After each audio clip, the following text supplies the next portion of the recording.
The command show DHCP lease allows us to see the DHCP lease information. We can see the IP address that was allocated to the router. So the temporary IP address is this on Fast Ethernet 00. The server that allocated the IP address is 192.168.1.203. The lease is valid for 86,400 seconds.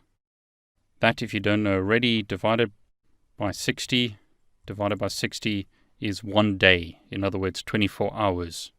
So by default, the DHCP server is allocating an address to this router for 1 day. That is the default gateway on the router. This is the client identifier of the local router. Its host name is R1. Show DHCP server.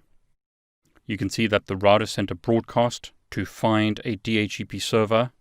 It was offered one IP address, which it then requested and got an acknowledgement for.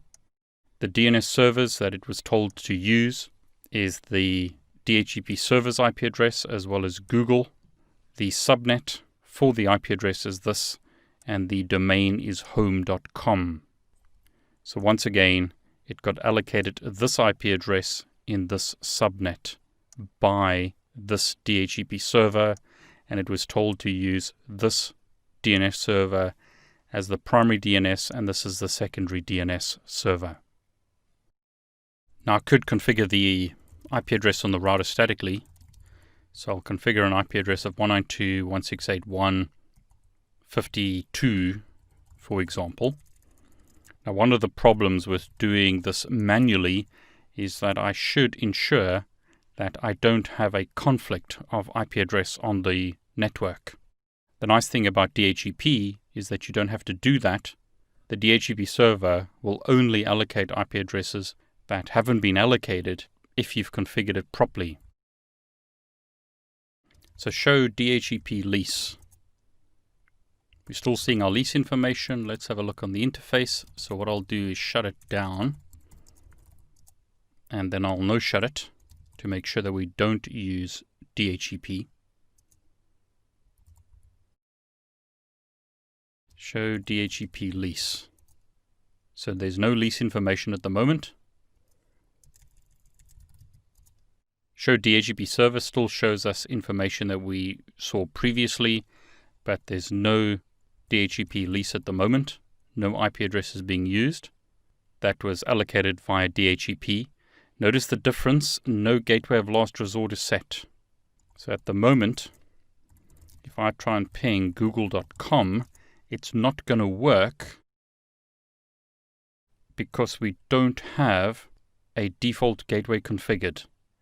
Notice it's sending a broadcast out looking for a DNS server. So with static configuration, we would need to configure a default route pointing to the default gateway on the local subnet, and we'd also have to specify a DNS server. That kind of information was automatically allocated through DHCP previously. So notice now I can ping cisco.com, I can ping google.com, but I had to configure an IP address on the interface.